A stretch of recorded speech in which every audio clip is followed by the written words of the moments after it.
Tales from the Old Forest. Written and read for you by Jon Buckeridge.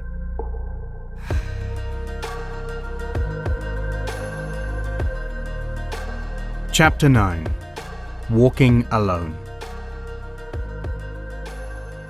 Eventually, Plentyn ended his hug with Grandma. Or perhaps she had ended the hug with him, it was hard to say. Blessedly, Plentyn was not yet at the age where he would find it awkward to be seen hugging a loved one or family member. Arguably, this is the silliest of all phases we go through in human development, where we decide, even briefly, that there is nothing quite so mortifying as being caught showing affection to your loved ones. Trust me when I tell you, there are very few things more worthy of your time and energy. In fact, take a second to pause here and go give a loved one a great big hug. We'll all feel better for it. Are you back? Good. We can continue.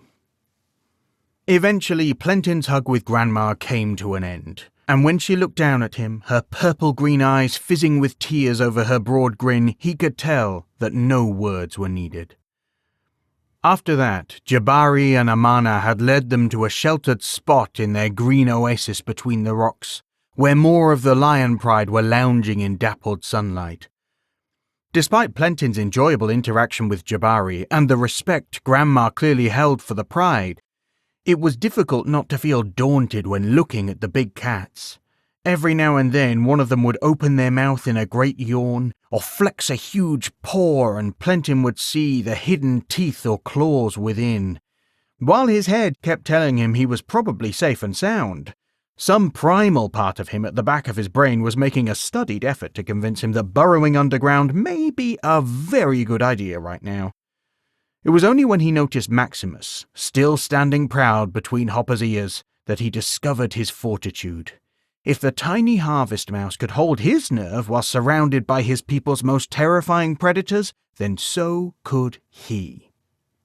After a round of introductions, mercifully led by Grandma instead of Plentyn having to muddle through like he had with Jabari, the subject eventually wound round to the reason for their visit, and Grandma took the opportunity to explain about their quest for stories of kindness, their visit to the mice, and Dedushka's story of Repishki the Great. "Ah, the tale of Repishki," Jabari chuckled.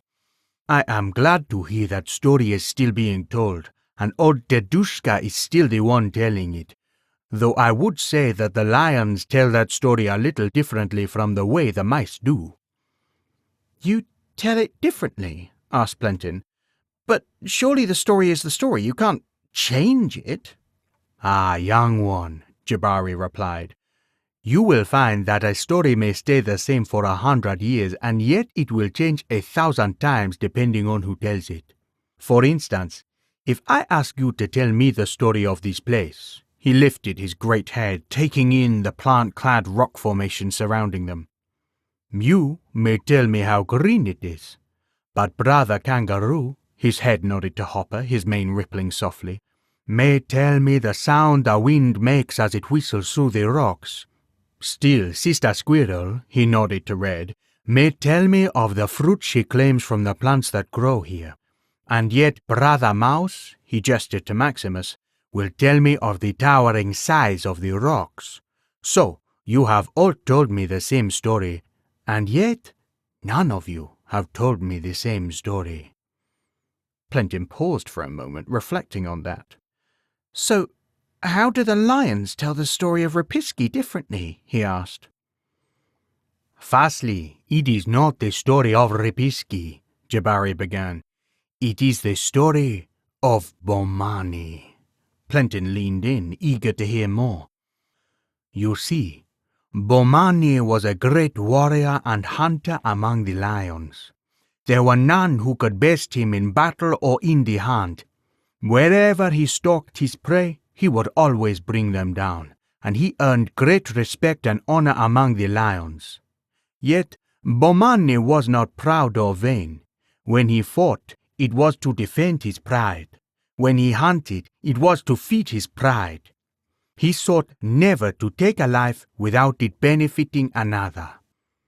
One day, Bomani was tired. He had hunted all morning and brought down a great gazelle for his pride to eat. Feeling tired after his hunt, he found a quiet place among the trees to lie down and rest. But at that moment, just as he fell to sleep, he felt a small creature sneaking up on him. With the instinct of a born hunter, he kept perfectly still, making no move that would give him away.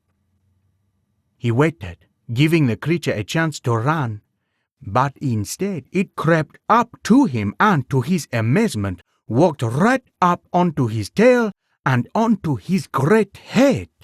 "Ripishki!" squeaked Maximus, awe and wonder in his tone.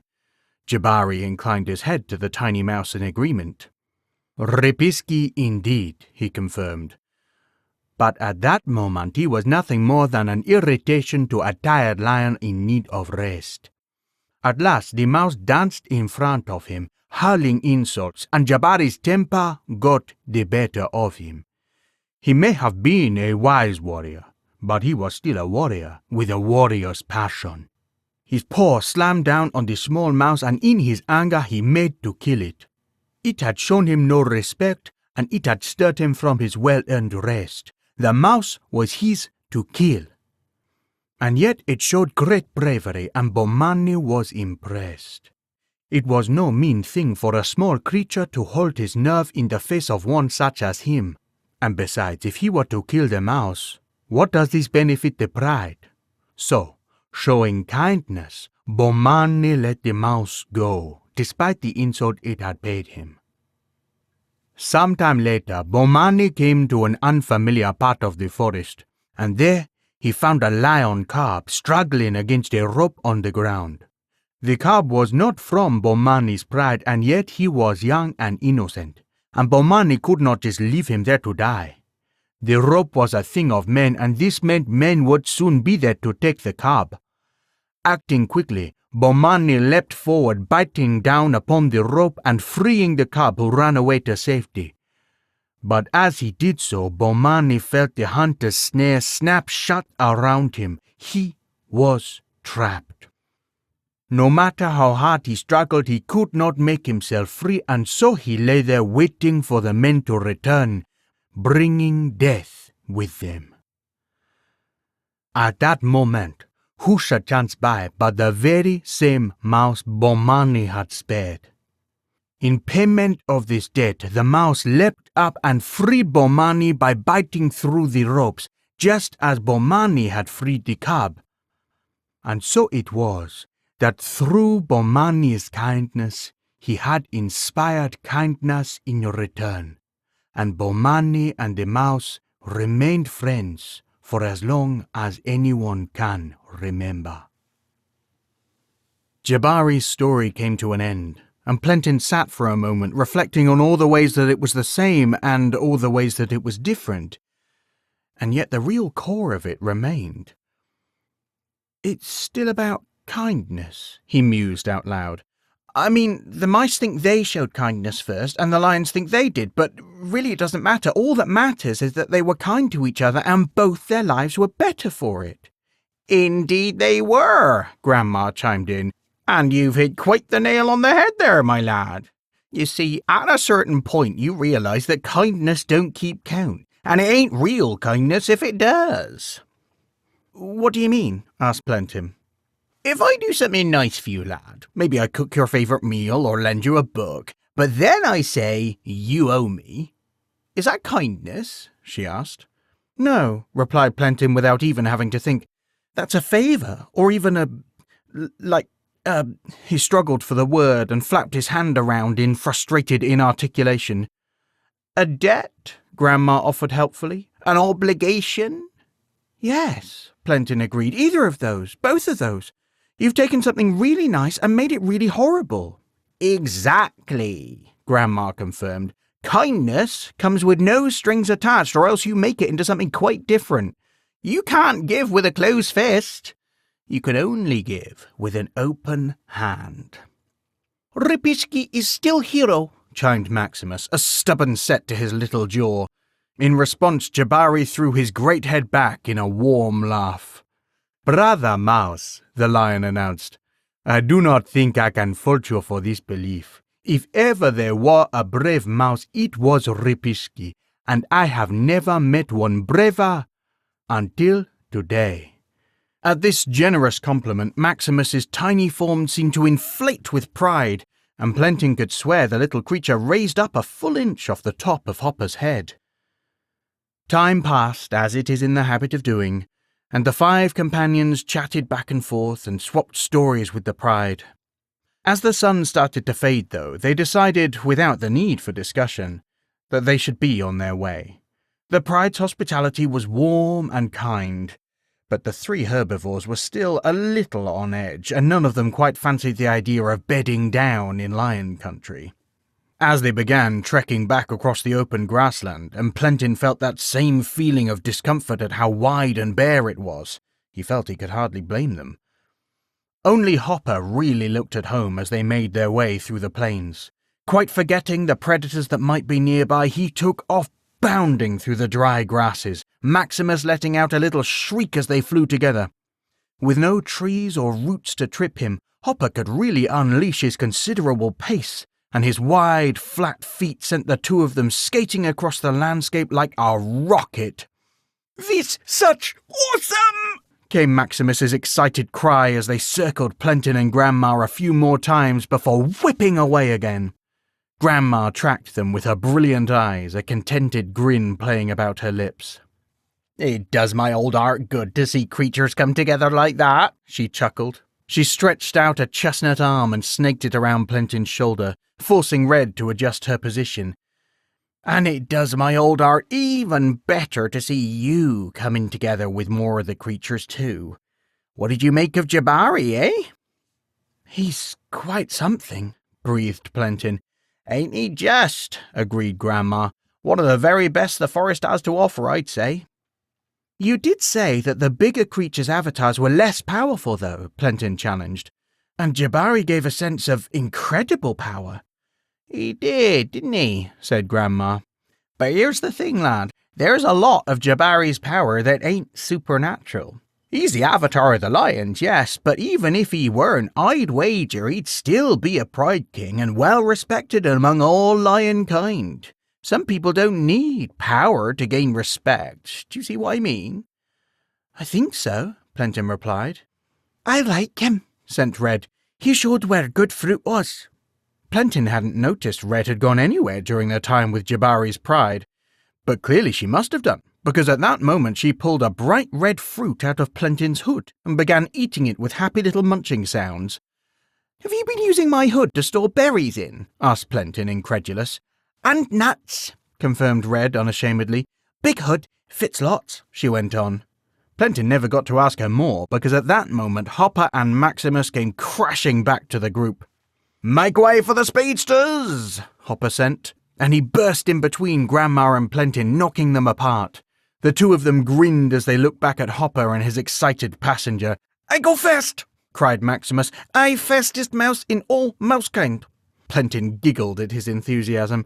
"I'm sure you are, Master Mouse," agreed Grandma, "but I'll thank you both to stay a little slower and walk at an old woman's pace for a while, if you please." She glanced up rapidly at the setting sun. "We've a little further to go before we can make camp for the night, and not so much light as I'd like." "Can't we make camp here?" asked Plentyn. "'Tain't right to have a campfire near all this dry grass," said Grandma, shaking her head. "Well, can't you summon some fireflies like before?" he asked, excited to see more of her strange skills at work. "Firstly, my lad, I don't summon anyone or anything," Grandma corrected. "I ask them polite-like, and they happen to respond. It's quite different. Secondly, one doesn't ask favours of glowing insects when one has legs what are perfectly capable. Now do come on." She strode off ahead, bringing out that special Grandma pace that Plentyn could never quite match comfortably. "Maximilia is first now," sent Maximus. "I go with her." And he leapt off Hopper's head, scurrying after Grandma. "Well, I guess it's just the 3 of us," said Plentyn, but a small snore quickly told him he was wrong. Red seemed to have curled up in his hood and was quite happily asleep. "Well, I guess it's just the 2 of us," he corrected himself, glancing towards Hopper. The kangaroo made no reply, but Plentyn could see, even in the fading light, that he was sad. His excited buoyancy from earlier had completely melted away, and Hopper seemed to have shrunk in on himself as he trudged beside Plentyn. "Hopper, are you okay?" he asked, quite alarmed. "That was what I used to say with my joeys," replied Hopper. "I'm sorry?" asked Plentyn, not following. "Make way for the speedsters," sent Hopper. "It's what I used to say with my joeys when I'd taken them out skipping all across the bush." Something in the tone of his sending changed slightly. If Hopper had a voice, Plentyn would say it had turned wistful. "I'd take them out, one on each shoulder or tucked under each arm, and I'd fly with them." He glanced up at Plentyn, his long face twisting slightly to the side. "I don't mean that we'd go fast, mate. I mean that for every second I was with them, for every second I could hear them shrieking and giggling in my arms, my heart, my soul would fly. Honestly, mate, there's no feeling quite like it. I can't even—" He trailed off, unable to find the words, but Plentyn thought he could understand a little bit. How long ago did you lose them?" he asked, not quite able to bring himself to say it directly. "A few seasons ago," said Hopper, his tone now flat and factual. "A sickness came through the mob. It was really bad. Wiped out maybe a third of us. I was one of the lucky ones, or so they tell me." There was a bitter note to his last words that Plentyn thought he could understand well. It reminded him, just a little, of the roiling anger he'd been carrying around with himself for as long as he could remember. Suddenly, it made sense why Hopper wasn't with the rest of his mob, why they'd come across him so deep in the forest, far away from the plains that he was used to. "I tried to stay with the mob for a while," Hopper went on, confirming Plentyn's suspicions. "But it was just... there were too many reminders of them. They were everywhere." Plentyn didn't quite know what to say, so he just kept walking alongside his friend. The silence didn't feel awkward, and he felt no need to rush to fill it. The sun was a deep amber now, on the cusp of turning red, and Plentyn could hear the early crickets in the long grass and a few owls hooting in the nearby tree line. "I suppose you have quite the opposite issue," Hopper sent after a while, breaking the silence between them. "I remember too much, you remember not enough." "Yeah," said Plentyn in a small voice. He'd never talked about this with anyone except Grandma, but Hopper's own honesty seemed almost like it gave permission. "I'm starting to remember a little bit more, though," he said. "This trip has been... I've started to dream, I guess. Or maybe it's not dreaming. Sometimes it's that bit just before dreaming and just after, like when you first wake up. I feel like they're just on the edge of my memory there. Like if I push a little harder I could get it all back. But when I do, it's like grabbing hold of water." He swiped his arm in front of him a few times, his hand opening and closing on nothing. "That's where they get me too," Hopper agreed. "Right around sleep, that's when they're closest to me. It's my favourite time of day." They lapsed into silence again as they crossed back out of the plains and under the tree line. Instantly, Plentyn felt more at home. The rich smell of growth and life embraced him, and the trees stood sentinel, saluting his return. Ahead he could hear Grandma humming a quiet song as she set about lighting the fire, and the two of them headed towards her. "I'm sorry," said Plentyn, feeling inadequate. "I feel like I should be able to say a bit more. You were so good with me when I got overwhelmed earlier. I wish I knew what to say in return." He'd expected Hopper to brush it off with an idle comment, but instead he stopped, and Plentyn turned to face him. Hopper looked Plentyn dead in the eye. "Sometimes it's not about the words," he said. "Sometimes it's just about being there. Sometimes the kindest thing you can do, that anyone can do, is walk alongside your mate and make sure that they don't walk alone." Plentyn nodded at him in understanding, and they walked on together. As they walked, Plentyn thought a little more about that, of how they'd first found Hopper quite alone, and then Grandma had invited him to join them. "I do hope you'll stay with us, Master Roo," she had said. At the time, Plentyn had assumed it was just the kindness she showed to all creatures in the old forest. But perhaps there was more to it than that. Perhaps she had been making sure that Hopper didn't walk alone. It was the sort of thing she'd do. Well, you two took your time, said Grandma, breaking into his musings. Thought you'd get out of collecting firewood, did you? Well, think again, sir. Off you pop. She gestured towards the trees, and Plentyn turned about without complaint. For a moment he wondered if Hopper would come with him, but the rue was settling down by the fire, its dancing light reflecting in his dark eyes. Plentyn left him there, deciding it might be the best place for him to be after the open sharing of a moment before. A short while later he returned to the group, his arms laden with dry branches, and found Hopper, Maximus and Grandma exchanging laughs and jokes around the warm glow. Hopper seemed to be coming back to himself a little, and he winked at Plentyn as he rejoined them. Grandma handed him a warm bowl with soup in it, and Plentyn set to it with gusto. Behind him, Red gradually crawled out of his hood and up onto his shoulder, bringing a berry with her. After a brief pause, she dived back in, coming out with a few more which she scurried across to hand to Hopper and Maximus.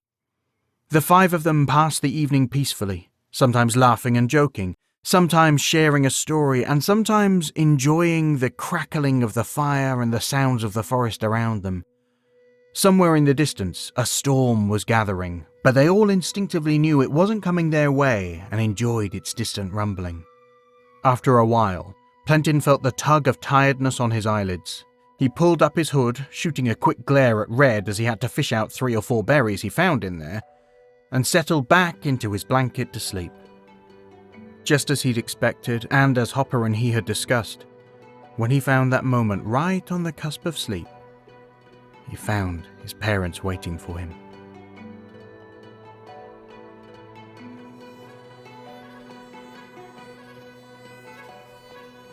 Thanks for listening. Tales from the Old Forest was a Settle Stories commission. Written and read for you by Jon Buckeridge. Story editor was Miriam Sarin. Intro music was Adventure is Calling by Vens Adams. Outro music was Conquest of Paradise by Simon Folwar. It was a Parable Arts production.